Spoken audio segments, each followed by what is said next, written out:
我是个在都市长大的客家小孩，为了找回记忆中的客家味道，于是我背起我的背包，立志要走遍每一个客家庄。这不只是一段假期的旅行，而是一种客家精神的在学习，一种要深刻体验我们客家人最真实的风俗民情。在这个立冬时节，正是客家农人秋收准备过冬之际，我来到素有头美浓、二内埔、三万峦、四高树的屏东内埔乡。我要来探寻，在这个文风鼎盛的客家庄，年轻后辈的客家子弟如何接续客家传统收东戏的脚步，还有寻找过年时节我们客家剪纸上面图腾的故事。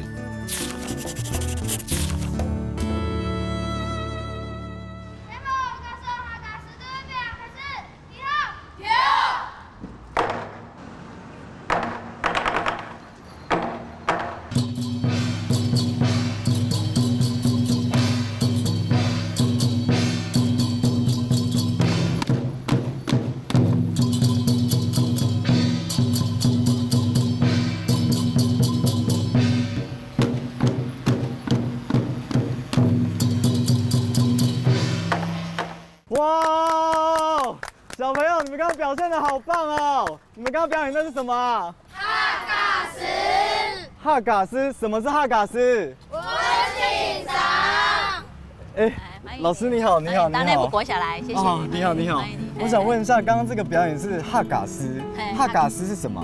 那是客家人特有的一项民俗技艺。那客家是比较不一样的，就是你可以看到这一头是我们小朋友，石头是小朋友自己做的。这个是亲手工做的吗？对对，全部是手工做的，所以你可以看到它感觉上会比较粗糙，这个都是自己上颜色。那你可以看到里面啊，所以真的废物利用。那你有兴趣跟我们学习吗？有啊，有。小朋友，我们一起带大哥哥学习好不好？好，走。老师说要让我更贴近客家文化，老师请舞狮头的同学亲自示范教学。要玩客家狮之前，要先学会四平马。什么是四平马呢？就是跳好客家狮的基本功之一。那我们先请我们的中间的狮头先做一次那个基本的。最基本的叫做四平马。好，来，你正。我们先慢动作，好，四平马慢动作，1、2、3、4，蹲，手就要顺便起来。蹲的时候手要开始上下。那它之所以会这样，是因为那个狮头要让它活灵活现的啊。那脚步记得2个脚要平行的哦。平行。好，来，你正。好，四平马，1、2。好，这个就错了。这个就错了吗？要平行。平行。你打开以后是平行的，平行的。好，3，好4，坐。好，那我们要推一下看看。要这样摇。然后你身体不会让我摇。像他，你看，我推不动他。这样才是四平马，稳住了。好，你正用跳的。再来麒麟步。好，麒麟步刚开始的时候我们是立正，那我要向左的时候，脚是先张开，直的，然后再坐下去。要坐下去吗？它要有坐，所以身体一样还是平的，绝对不会向后、向前或向后这样子。好，来，我们再一次。这边刚刚小朋友不是做得很好，我们再做一次。好，来1、2、3、4。好，这个就叫麒麟步。四平马、麒麟步是舞狮移动的基本步伐。学习完舞步之后，接下来我就要来尝试看看舞动我们的狮头喽。我们客家狮跟人家比较不一样的，就是你可以看到这个来打开哈，这是盒子狮。对，是，它可以打开来的，对，一个四方形的嘛，对不对？它会叫哈嘎狮，因为什么？哈贝狮就是像盒子这样子啊。客家狮与一般舞狮不同之处，除了狮头呈现方形之外，还分为青狮与黄狮。青狮是舞狮，因此额头上会写个王，代表它是万兽之王。而方形的狮嘴可以开合，所以也被称为开口狮。客家狮有一个特色，就是它一定会完全让字把它显现出来。从嘴巴这里你就可以看得到。好，那我现在可以来试看看吗？好，所以是套进去嘛？我要来试看看了。来，你手进去，是让它弹上去。由下面去碰上面。对，嘿，你觉得会转对不对？它是因为这样来，你手动。哦。对，那你的狮子才会活的。好。好，赶快把融合刚刚的麒麟步了。好。对，你头要摇，要抖。对，很好，就是这样子。舞狮的基本功学会后，来到了最后一个动作，就是客家狮特有的五行步伐。好，现在就要走进去，他要做五行了。好，这个就是金木水火。好，你可以看到它是个角落。好，弓箭步、拜马式、回复式平马。好，你看狮尾要看它的脚。哇，我转过来耶，这个就蛮难的了哈。对，所以你等一下，你看狮尾就是有刚刚的麒麟步，你看它就会麒麟步开始走。接下来我就要来尝试客家狮特有的五行步伐。五行必须踩在草席中，占有一席之地，意味着客家人到四方都能适应生存。好，这个就是五行。五行，所以这个就已经把你刚刚学的四平马、弓箭步、拜马式、狮尾的麒麟步。看完小朋友的标准示范，我发现结合所有动作灵活运用真的不简单。不过背包客的精神就是勇于挑战，我决定亲自来一段。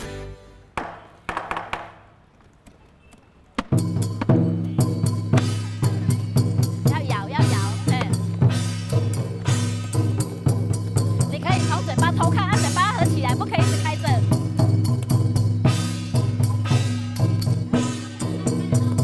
你的脚要踏到这个地方，好，来，维护式平马，好，抬起来，你要提到这里，你要抬那只脚，还在偷看有吗？然后现在回来式平马，真的？好，抬头了，转。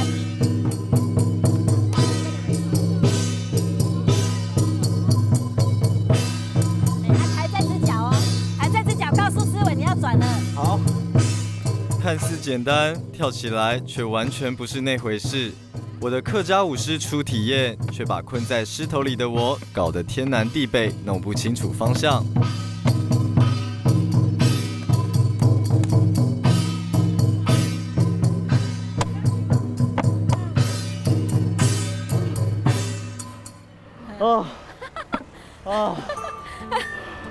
真的是有难度。内埔国小的客家狮队保存并延续原乡的节庆活动，从手工制作狮头到舞狮步伐演练，每一个细节都是客家文化精髓。今天能透过肢体来学习客家文化，是相当难忘的体验。其实不需要太多的语言，就能透过这个客家狮，将我们这个无形的文化传承下来。今天真的很谢谢老师带我体验这个哈嘎狮。除了跳客家狮之外，戏剧更是客家人一年一度的收东戏的重点。在这里，也有一群小朋友年复一年的传承这项客家特色。心相连，心相连。老师你好。你好，老师，我想问一下，这个是什么啊？这是我们学校的特色客家的戏剧哦。什么是客家戏剧啊？客家戏剧是早期我们客家人的生活里面没有什么娱乐嘛，那可能年尾的时候会演一个收冬的酬神戏，就是收冬戏。那目前我们就是把以前的客家的大戏，融入成现在小朋友生活的里面很简单的客语的舞台剧。我没有看过小朋友演的客家戏剧我请小朋友演一段给你看好不好？好啊。以為睇手嘅上古一幕，年夜面試，十條同門睇架是長家本愛，一站睇幕，講得嘛？看書童愛有水，愛來聽書講水，愛來，是錢睇架路有水。舞台台上，10多位小朋友说着流利的客语，毫不胆怯地重现早年客家人的生活。虽然我没有这样的生活经验，但是一瞬间，我也被他们感动了。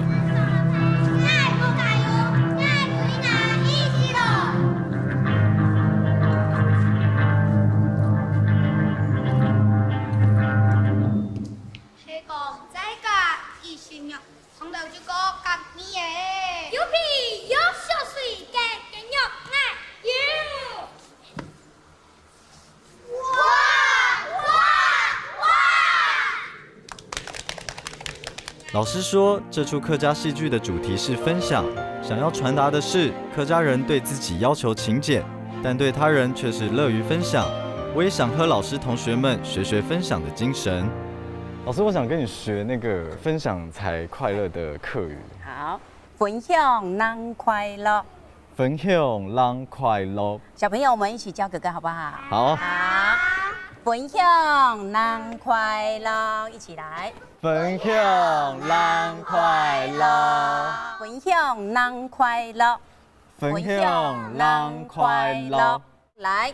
分享让快乐。我现在就来体验演话剧。老师，你觉得我适合哪一个角色？我看你孔武有力的样子，来，凯丹好了。啊，凯丹。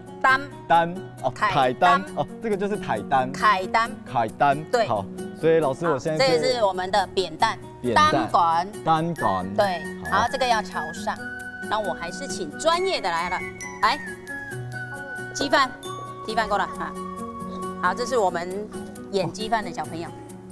早期真的就是用竹子吼。对。哇，好，所以是要拉哦，要拉在这个绳子。好。好，来让哥哥体验一下。好，所以扛着，抓着。老师这样你可以左右肩交换，你这样比较不会累。左右肩是就是这样一个左边的肩膀，对，然后再换右边的肩膀。哦，这样就不会那么累。原来早期是这样子，如果累的话就换左肩跟右肩。是。客家戏剧真的很有趣。不仅可以学到客语，还能回味过去客家农村的生活形式。老师教了我几句台词之后，接下来就换我演出喽。来，什么嘅？嘅，菜草麻油酒，香米醇，最中体。老师有没有演得很好？小朋友要给哥哥几分？90分。看到这些孩子在舞台上传达客家人之间的情谊与祖先教诲，想起老师说的客家人在年终的收东西，客家文化就这样借着生活世代相传，真的让我很感动。在我后头有一个照片，那上面有一句话，他说：“老实的年代，幸福可以很简单。”所以是老实的年代配上记忆中的味道。老板，那这个应该是叫老后生，对吗？你是说老实面的客家话怎么说？老生面。老生面。老板，我发现你的客语念得很好哎。这其实是一个阴谋了，因为我太太是客家人，如果我学一点客家话，应该比较有利于追求我的老婆。哦，很有心哎。哇，这样其实有一点点不太老实啊。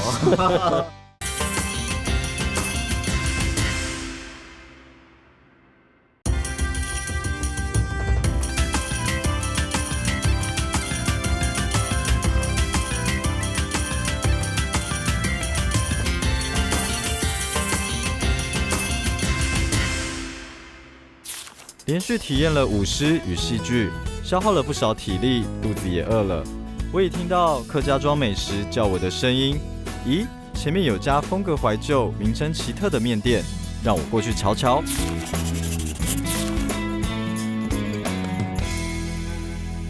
老实面，好特别的名字哦。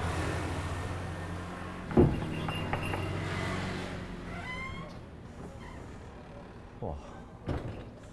鸡大掌柜，喂，老爷。老板，你的姓氏好特别哦，是我看到台湾很少人用这个姓氏哎。是的，我是外省第2代。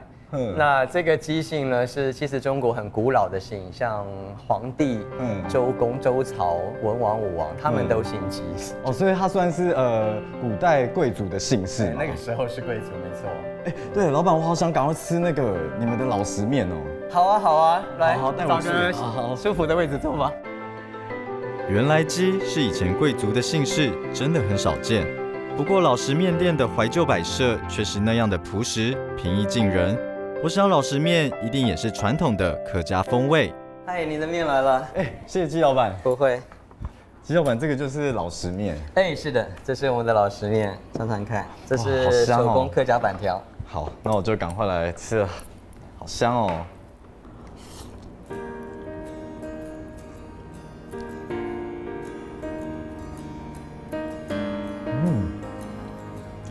它好入味哦，就是很有嚼劲。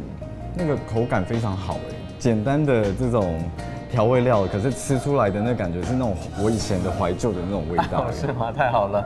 老板，为什么要叫老实面？老实在我后头有一个照片，那上面有一句话，他说：“老实的年代，对，幸福可以很简单。”是，老实的年代就是我小时候的年代，大概50年前。那为什么我会很怀念那个年代？是因为当我长大之后，我才觉得那个年代很好。那现在回想起来，会认为我怀念那个年代的原因是，现在有很多东西在那个年代，在我小时候是没有听过的。那比方说，小三，黑心食品，黑心食品，对忧郁症，诈骗集团这一类的东西，你在那个时代没有听过。所以至少我可以在老实面这个环境里面，我营造出当时的那个氛围来。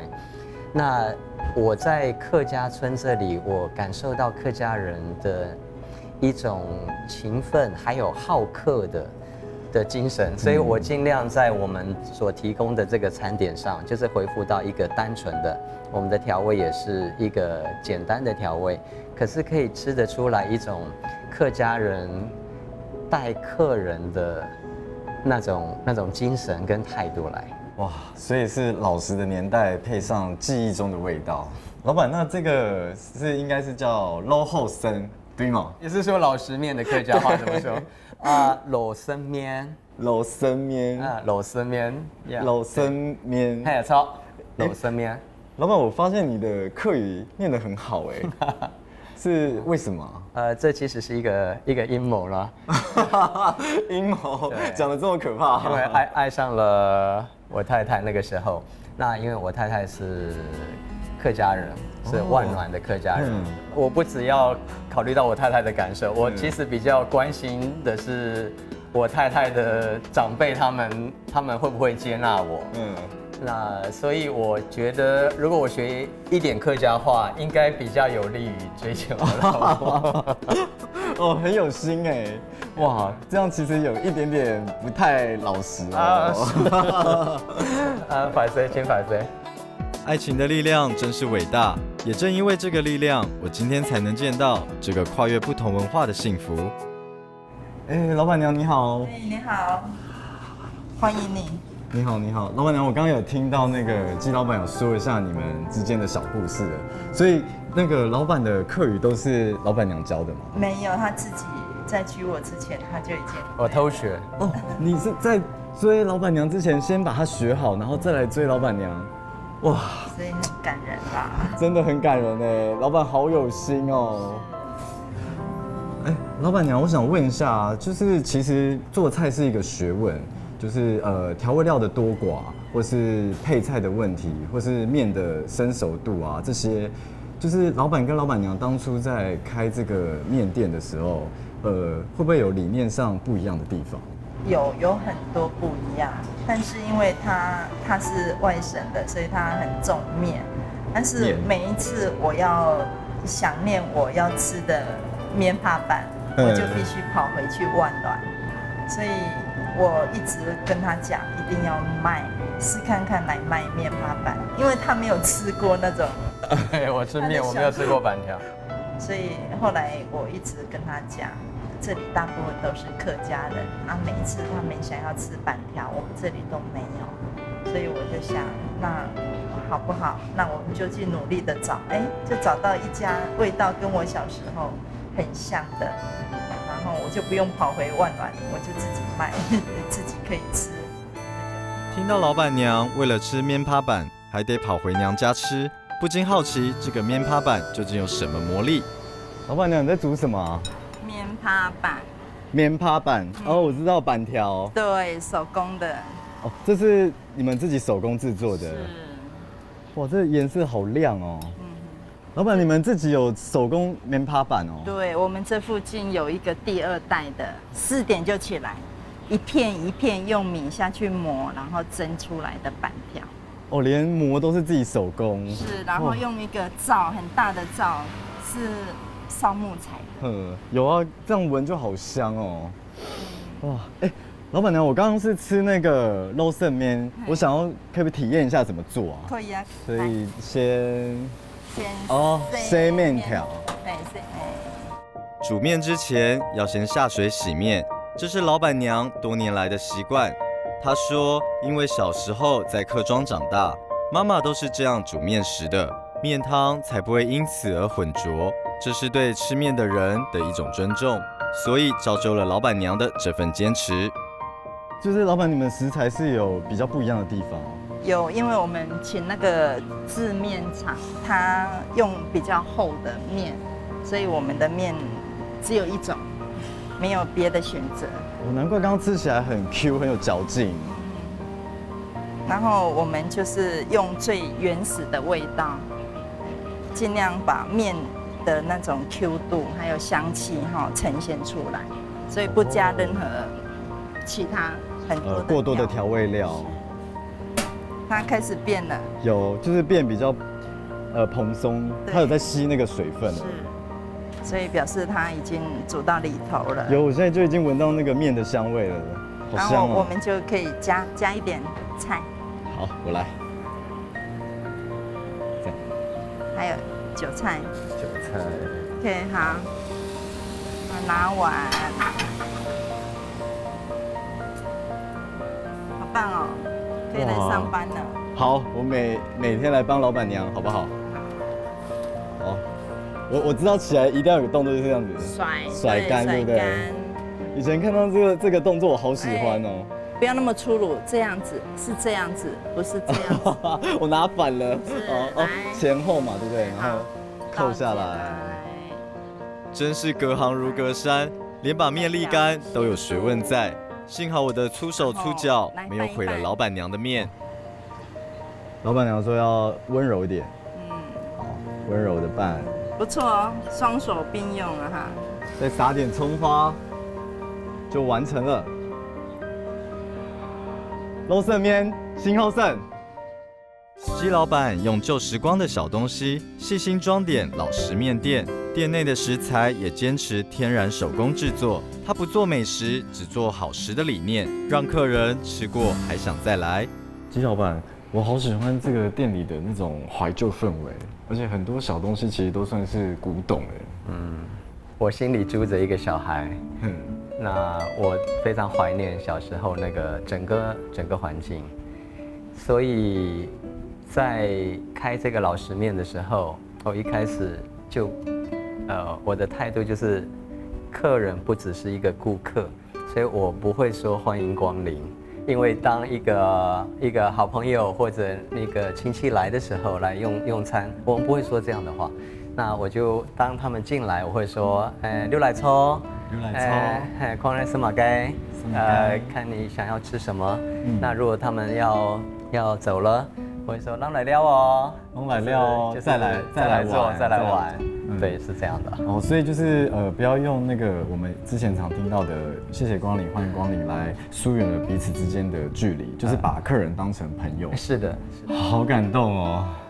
为了重现儿时氛围，姬老板和老板娘在室内摆设与食材挑选上都下足了功夫，一段跨越不同文化的客庄恋曲，意外延续了传统质朴的好滋味。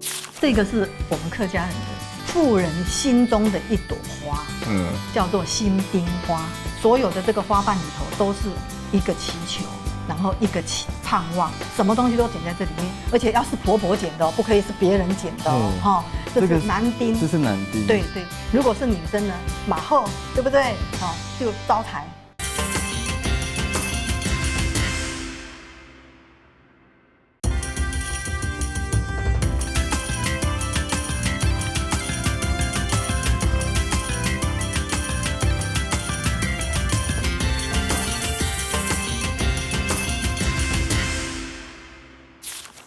吃完了老实面，我还有一个任务，就是要寻找一位在六堆地区唯一还会客家剪纸的邱老师。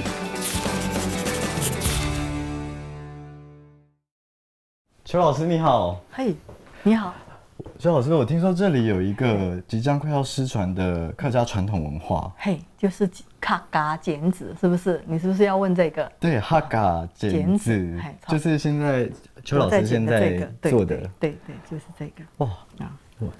这个我其实小时候好像有剪过，但是跟这个有点不太一样。是啦，这个是传统的，你们小朋友都是剪比较抽象的，对不对？都乱剪一些图案。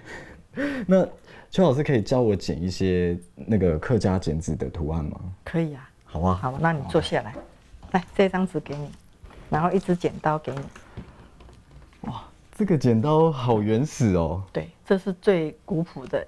以前客家人在农耕的时候，这支剪刀是挂在墙壁上，然后要剪线、剪纸、剪布，剪什么都剪，鸡肠鸭肠也剪。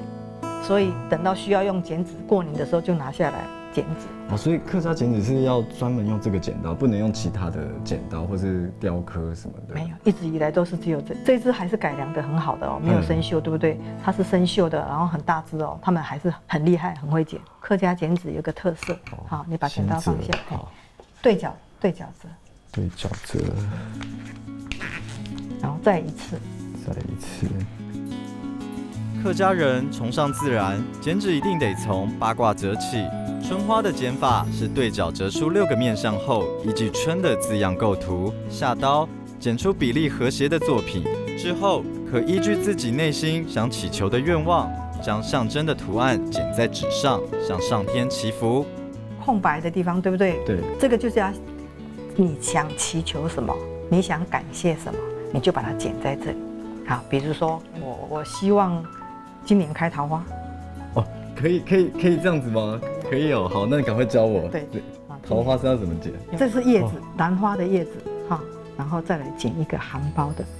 老师，你那个幅度好难哦。对，就是这个灵动再难而已。我要认真学。对。完成第一个剪纸作品后，我已经被纸上的图案深深吸引。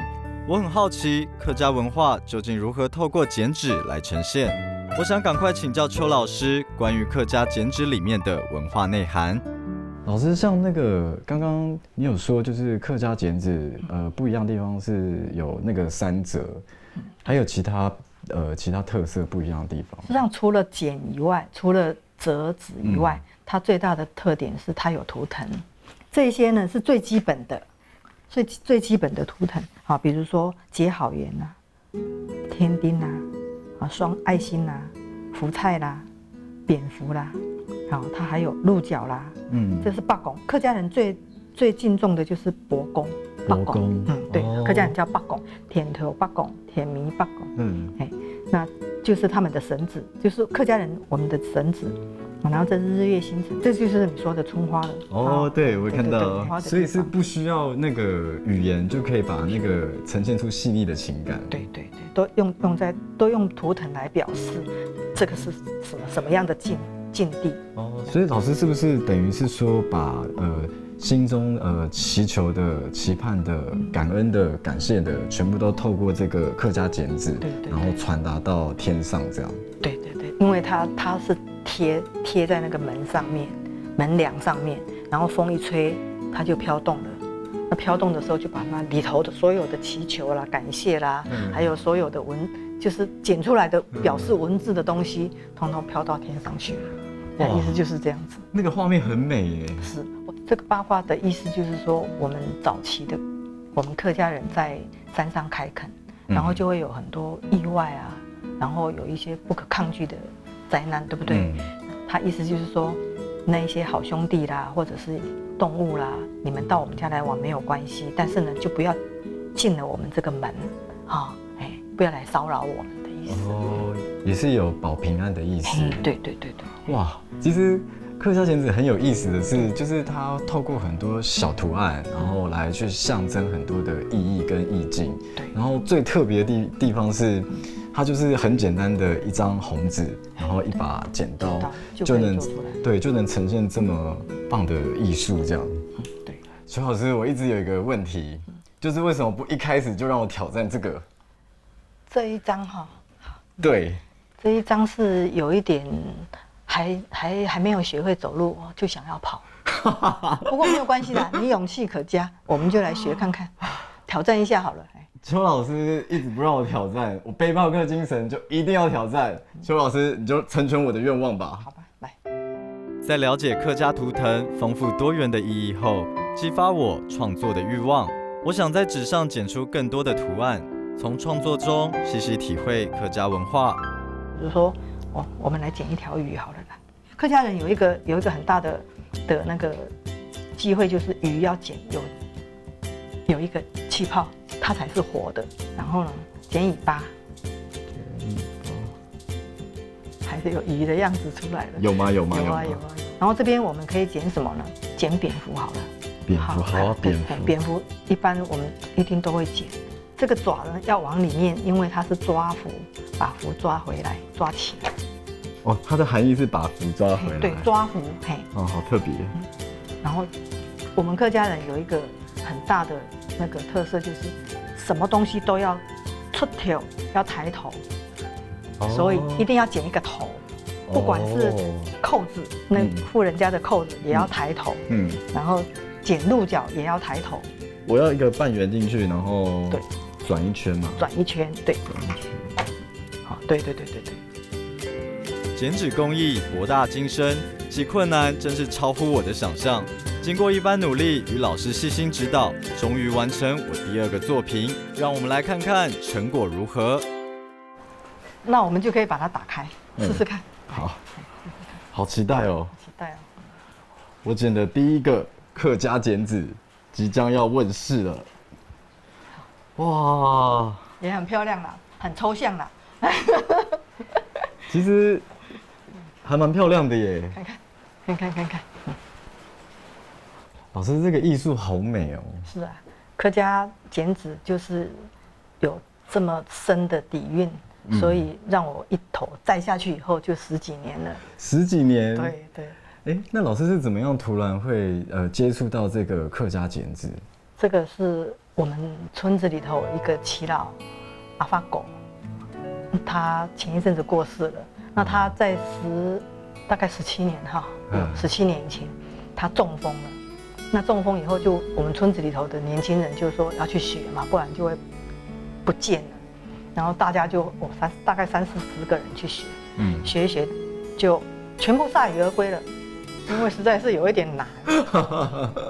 然后我婆婆就说啊，我媳妇去试试看，因为我那个时候还在工作，然后就说她下班回来，我带我去跟她见面，然后我看到她那个有一个纸，那个铁盒子，铁盒子里头都是满满的剪纸，好漂亮，什么图案都有。然后我就问她，然后我就很喜欢，之后我就跟她学。哦，那个当初学这个啊，有没有碰到最后很困难的地方？困难哦，现在回头再想，好像也没什么困难。在剪的时候是真的很困难，而且还想放弃。有一阵子还想说，剪这个干嘛啊？然后剪一剪又揉一揉又没有了。甚至有时候很大的挫折就是剪到觉得很满意的时候，结果有一刀，最后一刀一晃神，哇，就没了，这一张就完了。就会很生气啊，对，然后就会很挫折啊，很沮丧啊。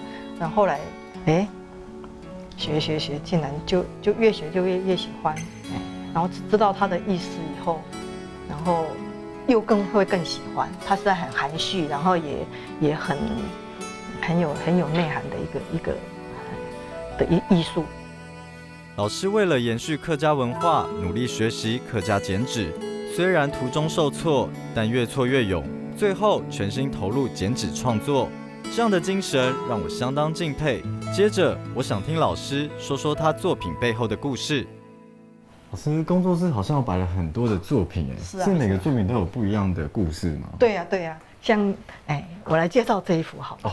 好啊。这一幅是最让我感动的，因为一般在客家的男人都是很大男人主义的，然后爸爸每天都在山上啊，在开垦啊，工作啊，在外面田里工作，手是很粗糙的，对不对？他是拿锄头的。那这个是有一个故事，就是有一个女孩子，她到平地去当美雄，美雄就是我们讲的丫鬟呐。丫鬟。然后她17、8岁要嫁了，然后就回来了，然后那一天晚上，她爸爸就问她说：“妹，你想要爸爸什么东西给你？”这样子，然后她就跟她爸爸说。人家我们小姐出嫁的时候，那个明床上面旁边有2个袋子，很漂亮，她好想要。然后她爸爸就说：“好，你去睡觉，好好睡觉，明天起来爸爸就会送给你了。”那她爸爸呢，去田里工作回来，就拿他那个墙壁上那个剪刀，然后就纸张就开始静静的剪，晚上静静的剪，就剪了这2个，有10个祝福。然后第2天就把它挂在他的女儿的床2边，这是辟邪用的。然后你看看这个爸爸，虽然是很粗犷的爸爸，然后不认识字的爸爸，但是呢，他爱女儿的心，天底下的爸爸都一样的，就是这么柔软的心。真没想到客家剪纸竟隐藏着如此内敛的情感，这个故事让我相当感动。我迫不及待要听老师说下一个故事。这个是我们客家人的妇人心中的一朵花，叫做心丁花，1丁2丁的丁，就是说我们家多了一个丁的意思。心丁花，这个花呢，就是媳妇快要分娩了，在房间里头，然后产婆也来了，然后这个阿婆呢，就是婆婆呢，就梳洗干净了啊，就到她的祖堂那里去坐着，拿红色的纸。也是一样，墙壁上的剪刀拿下来，就开始剪了。他剪多子多孙，哇，好多子孙连绵。然后所有的这个花瓣里头都是一个祈求，然后一个盼望，然后这边又希望小孩子学业进步啦，头好壮壮啦，什么东西都剪在这里面。而且要是婆婆剪的，不可以是别人剪的哈。然后呢，那个产婆就出来了。小孩子哇哇哇叫了嘛，对不对？然后像演电影一样哈，然后就出来了，就告诉你说是弄脏还是弄娃，对不对？弄脏就是男生嘛，好，男生就剪1丁，这个，这是男丁，这是男丁，对。如果是女生呢，马后，对不对？好，就招财，这个有一个聚宝盆，招财。所以这个是要等到最后一刻生出来才能剪。他就留那个4个角，供在那个佛桌上。然后等到听到声音，然后报了喜讯以后就剪好，剪好了以后呢，很高兴啊，对不对？就贴在那个媳妇的门帘上。所以来看的人就不用进去问说是男是女，直接看这个图案就知道他是生男是女。第2天呢，舅舅啦、阿姨啦，什么都来了，来啊，然后娘家的人来看了，就知道说我的女儿生男生还是生女生。老师，我发现就是早期的那种细腻的情感啊，是不需要任何语言就是透过简单的这个纸就可以传达出祝福。这么含蓄。对啊，好美哦。对啊，好，所以说这个就是让我着迷的地方。对啊，我觉得这个传达出来的这个画面是真的是非常动人的。这些窗花，就是有一点类似我们那个河洛人的刺绣。因为客家人没有刺绣，他们是用剪纸的方式来呈现他的手艺啊。那女孩子呢，如果手艺越巧，剪出来的花色越灵动，然后越精细，那就可以找到好的夫君。也不是不可以，你不可以剪好了以后放到你自己的房间，都没有人看见，也没有效果，对不对？你要贴在你家的窗户上面，最显眼的地方，然后那个光线照下去的时候。早上或者是有光线照下去，它就会印在地上，很漂亮的图案。以前的地上不是很单调吗？都是泥巴地吗？对不对？就是有光线打在地上的那个图案，对，这个图案就会出出来了。对。然后呢，那个贴在上面的时候，最主要的作用就是那个爸婆啦、叔婆啦、妹妹啦，就是长辈，他们过年会来串门子嘛。来串门子就会讲说啊，给阿根啊，伊多岁啊，有对象的没啦？好，有没有对象了啊？好，然后就看看他剪的花，然后就去浏览他的花。如果手艺很巧，过完初五过完，就会有陆陆续续有人来说媒了。如果你剪得很丑，就也不可以躲起来，要贴在很显眼的地方。一把剪刀，一张纸，就能剪出客家人传颂许久的感人故事。从剪纸图腾的文化象征当中，我又看见了不一样的客家风景。现在我总算能够体会邱老师为什么说他会一头栽进这濒临失传的传统工艺。这个都是准考证哎，对不对？这个文公先生的金榜图哈，就是很多的学生啊，高中考大学啊，考研究所、考硕士，甚至国家的考试，通通都来祈求文公先生保佑他金榜题名。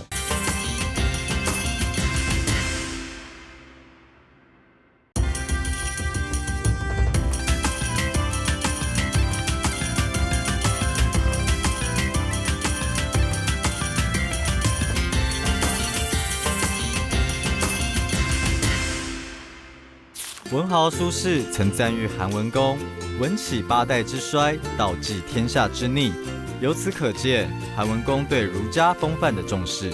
而这座由客家先民建造、主祀韩愈的庙宇，正是在地传承崇文精神的证明。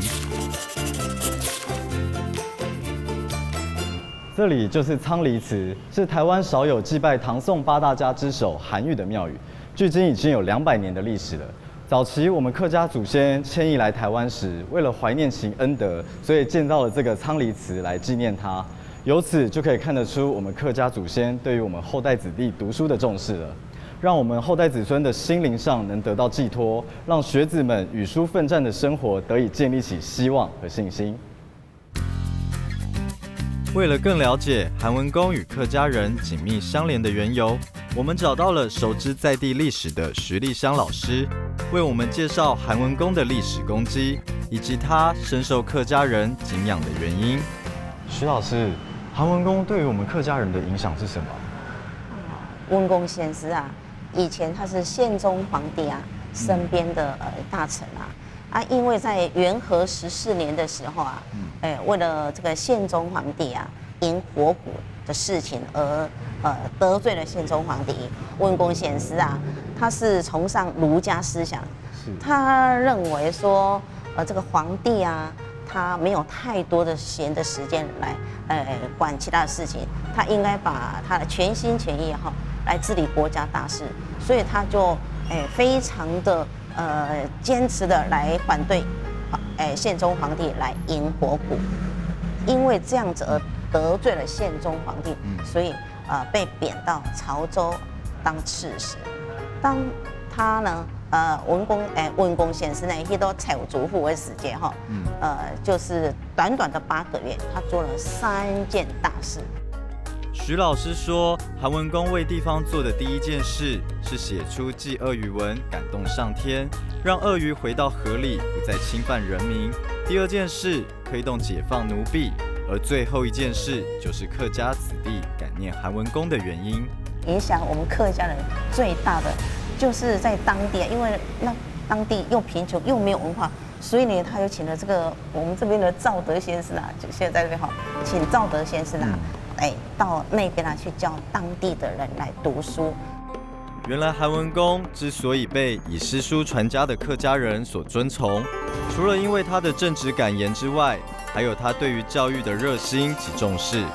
难怪被当时的内埔客家先民们侍奉为地方守护神。我们客家的老祖先很感念这韩文公的德泽然后要来台湾的时候，他想我后代子孙不能忘记这件事情。文公先和文公要德泽所以呢，就在我们内埔这个地方天后宫在这里就设了为全国唯一主祀昌黎的祖师范文公来怀念他的恩德。对，我们的老祖先也想说，请这韩文公先生来这里作证的话，我们后代的子孙可以会读书啦哈，愿意读书以后出头天啦。那影响我们最大的就是我们客家人很多当老师的啦，当警察的啦，还有当公务人员的，就是受这个韩文公先生的影响。客家子弟为了求取好功名，除了勤奋读书之外，也会带准考证来求取金榜符，祈求韩文公保佑学业顺利，金榜题名。这个都是准考证对不对？这个文公先生的金榜符就是很多的学生从那个国中考高中啦，还有高中考大学考研究所、考硕士，甚至国家的考试，通通都他们都影印这个准考证，然后钉上去，来祈求文公先生保佑他金榜题名，然后把资料填上去，准考证钉上去的时候，拿到前面来祭拜，拜过了以后呢，跟文公先生讲过以后，然后呢，在这上面绕3圈，请求文公先生的加持，然后再加持，挂上去。韩文公办教育，造福在地，因而深受客家人民爱戴。立庙祭祀，由此也看得出客家人崇尚读书的风气。来到了屏东，我依旧能感受我们客家人的应景精神，在各种领域里奋斗不懈。减脂需要耐心的坚持，吃对的练习必须热血，这正是我们客家人历久弥新的表现。品尝了老实面那种单纯不需要多加调味的真实，我能想象在那个单纯年代的敦厚，胜过现代人的酸甜苦辣。要懂得分享，才能得到真正的快乐。一段浅显易懂的分享话剧，让人与人之间的关怀更加的可贵。仓廪词的教化意义是知识养成的孕育，更是书香与人之间的对话。我看到他们用着心中最美的能量，转化在分秒中，尽情的生活，自在的享受，去真实的面对自己。这是我对客家最纯粹的诠释。